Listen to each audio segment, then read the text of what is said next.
Hey, what's up everybody? It's Maverick and I'm back to give y'all another video of my review of Xscape, Still Kicking It. Now, if anybody knows me, knows that I love Xscape. I did a video about Xscape with Noxzema on my face, talking about how they were as a group, as far as talent-wise, how they were on the charts, how they were from their rise and their fall, and how they were on their breakup. And personally, how I feel about that breakup, I feel like it was all Kandi and Tasha. Is how I feel. I feel like Tasha was completely okay with being the voice of the group, being the one who was singing all the time, and okay with just being more about her than everyone else, which is not fair to the other girls. Even if they were complacent with that, it's still not fair. And Kandi was the only one who was like, you know what, it should be more about us. Or at least I should be singing them. If they don't care, I definitely gonna care. So with them not getting along, that led to and Tasha dating the manager, who was more so making more things about her, and Kandi having a sexual relationship with Jermaine Dupri. That just really, it was them two. They broke up Xscape. Tiny and Tameka were more like, we just want to sing. Y'all on some other shit. But anyway, it opened up with them talking about, Tameka going in on Kandi and apologizing for it. And I'll tell y'all, she went in. She went the fuck in. She went in so bad, I'm like, man, if I was Kandi, I probably would have beat her motherfucking ass. Because for the longest, we thought that Tameka only said that that Kandi slept with Jermaine Dupri and and his father. We didn't know that she said that Kandi slept with with all the So Def, and that she was just sleeping around. That's just her character. She went the fuck in. I'm like, damn. Woo. I imagine how Kandi felt like reliving that. Like, that's something that'll make you mad all over again. But Tameka issued an apology, and Kandi was like, man, I thought it would have made me feel better, but it didn't. I kind of understand, because certain things just should never fucking happen, and I feel like that was one of the things that happened, because Tameka said that she did that because Kandi was saying that Tasha broke up the group. Now, from what I've seen as the past interviews I've listened to, read online, Kandi never said that Tasha broke up the group. She always said that when they were doing their third album, when they were negotiating for their third album, Tasha didn't agree to do the third album unless she was guaranteed a solo album. So after they did the third album, Tasha went to go do her solo album and let them just, sit around and twiddle their fucking thumbs. Like, okay, I'll be back when I'll be back. And they were just like, okay, well, how about we still continue on as a trio? And that didn't work, so Kandi and Tiny went to go do their own thing. So that's the way it was. Now, people would take that and say, well, it was Tasha's fault because she the one who wanted to go solo. And Tameka just had to shut that down and come argue that with saying that, no, really, it was Kandi sleeping around, which really had nothing to do with nothing, because Kandi had a relationship with Jermaine, but that didn't influence the dynamic of the group. That didn't make her sing more than Tasha. And that didn't take away anything from Tasha getting her solo album. So I didn't understand why Tameka felt the need to come out and say that. But she did, and Kandi held on to that grudge until Tameka apologized. Now that she did, she's like, eh. But it's like, what more do you want, Kandi? She did what you asked her to do. Let it go. Just let it go. It seems to me she's not showing any signs of burning you again, so just let it go. Really let it go. So they got the deal with Essence, and they immediately start rehearsing, and I'm just like, man, I love Kandi, but it seemed like she's gonna get on my nerves, because when Andrea came through, the energy was just good. But Candy's like, oh, well, I'm not really a dancer, and I feel left out because y'all did songs. And I'm like, oh my God, Kandi, please don't start crying with your damn. It's like when she cries, her voice just be vibrating. It's like, shut the fuck up. But I understand. I mean, the whole dancing thing, it's like, Kandi, shut up. Because back in the day, like, I watched plenty of Xscape performances on YouTube. Like, you may not have been a dancer, but you danced. You still came through, so you gotta come through again. And then I can understand why you felt left out when they were rehearsing, understanding, and you didn't know that Tasha had changed that part. And to be honest, what Tasha did for that ending sounds amazing. Like, I watched them perform at Essence doing that part, and it sounds better than, like, I just love that part that she added in. It was good. But I can understand why she felt left out. But at the same time, Kandi, you did not come back to the group. And Tasha was saying that, that was our scare tactic to get you to come back to the group.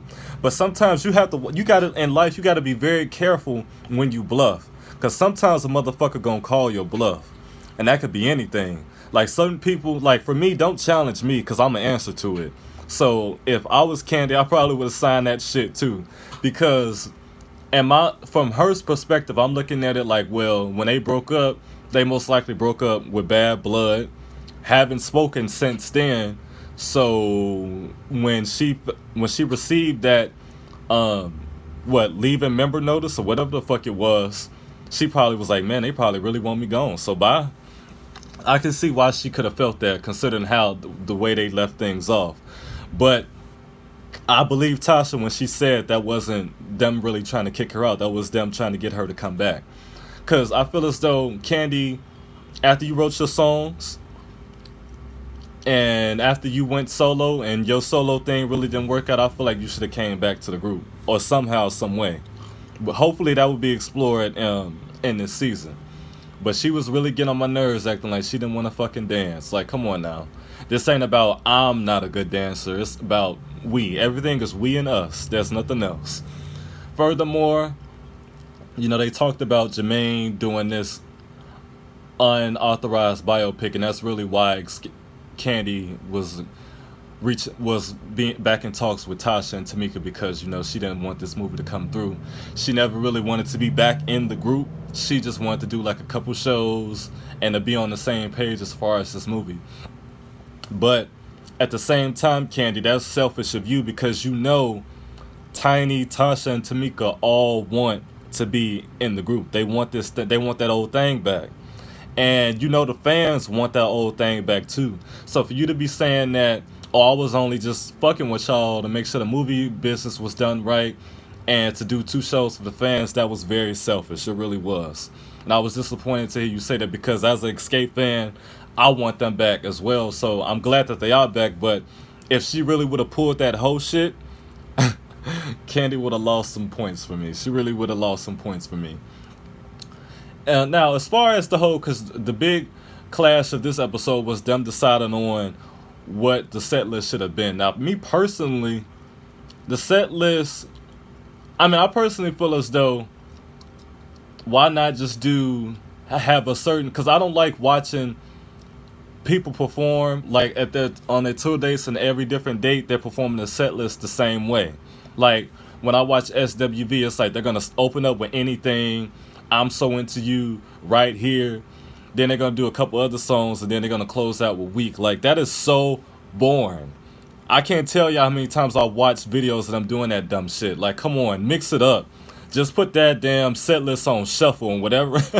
How the DJ put that shit on shuffle and whatever plays, y'all just sing. Because that's boring as fuck. Now, I understand what Kandi was saying, and even T.I. agree with her, because she trying to get the people jumping from the beginning. And Tasha wanted to open up with Feel So Good. That's not really a known Xscape song. It's known by the fans, but it's not known by the people who going, just to go, or people who just trying to get into Xscape. People going, the fans are going to know it, but everyone else isn't going to know it. They're going to want to hear Just Kicking It. So Feel So Good was not a good first choice unless they were doing like a remix or something. But even then, people wouldn't know it. So I understand why Kandi wanted Just Kicking It first, because that's going to get everybody on their feet. Then they transition to Love on My Mind. But I feel as though they could have opened up with Love on My Mind, because that would have got people on their feet first. That could have got people on their feet as well. But I didn't see why they couldn't do Just Kicking It for one show, open up with that, then open up with Feel So Good one show, because that's really what it is. It's compromise. So it's like, okay, for these dates we're gonna do it this way, and for these dates we're gonna do it this way. We don't have to do the dates. The set list doesn't have to be the same way, I feel like. But what do I know? I'm not a fucking entertainer. I'm just on YouTube. So they clashed over that, but ultimately Kandi ended up getting her way. But however, in a group, one person cannot always get their way. Because I didn't see nothing wrong with neither one of their points. But I wouldn't have really wanted to start with Feel So Good either. I probably would have wanted to start with Just Kicking It or Love on My Mind. But Xscape doesn't even have that many up-tempo records anyway. They were more like a ballad group. So for the most part, of the show, people are not gonna be on their feet any fucking way. They're gonna be sitting, well, they're gonna be standing up, but they're not gonna be hitting that shit in the crowd because y'all only got what? Fucking Just Kickin' and Love on My Mind. Those are the two most up-tempo records. Then they got My Little Secret, which is mid-tempo, and they got Feel So Good, which is mid-tempo. So when y'all, if y'all do decide to make more records, y'all gotta hit them with that heat. Like, y'all gotta come with that fire. Y'all can't come out with more ballads, because I don't really feel like people want to hear that anyway, especially from y'all, being that y'all from Atlanta. Like, somewhere else I can understand, but Atlanta, nah. Like you said, get T.I. on the track or something, do something that's gonna get people dancing. Now anyway, back to Kandi again. Kandi, are you in or are you out, Kandi? I can understand where she's coming from, because like she said, Tiny, you have been in connection with these girls since we broke up. I have not been, so I'm not entirely comfortable with them.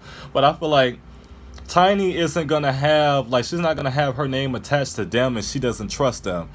And I know you trust Tiny, so you should just trust her judgment and just have your name on it too. You know what I mean? Like, Tiny's not gonna set you up for failure, just like you wouldn't do her the same way. Now, if they want some shady shit, then both of y'all would be pulling apart. You wouldn't be by yourself. And I know she was like, I don't want to have to fight them and you, but sometimes that's in a group, period. Because not everybody is gonna fucking agree. So you may have to end up fighting them at the same time anyway, Kandi. So, but this, I want to say this premiere was like, it was really, really good. And I'm looking forward to the rest of the season. But that's, as far as I know, that's all I have for now. It was good, and it's good to see it come together. It's good to see, because Xscape didn't have that many interviews on YouTube of them as a group. So it's good to really see. I'm really enjoying seeing them together and what they're like together behind the scenes now, because like I said, I wasn't accessible to that on YouTube. Like SWV, TLC, those are two of my favorite groups, and there's plenty of interviews and shit with them on YouTube. But Xscape, it wasn't that many. Ain't even that many Xscape performances of them in their heyday. It's like they were saying that Xscape was the shit back in the 90s. They really weren't. I know Kandi was like, we were always going platinum, but platinum was the standard back in the day. If you were in the 90s and you couldn't go platinum, you didn't need to be making music. You need to go act or something. You need to go do Broadway. You need to go do something else, because if you can't go platinum, it's not for you. Because back in the day, there was no download of music. The only way people could get your music was from actually buying it. So if 1 million people, just 1 million, think about everybody that's reached through BET, MTV, and the radio. If 1 million people can't buy your shit, it's not for you. So they really, Xscape was a big R&B group, but they were not a big group. You know what I mean? But I'm still a fan of them. And I can't wait to see how the rest of the season is going to play out. But the premiere was really good. It was really good. It was a lot better than Housewives. So I'm definitely looking forward to this show. But that's all I got for this episode. I'll be back next week for my episode of that one. Y'all be easy.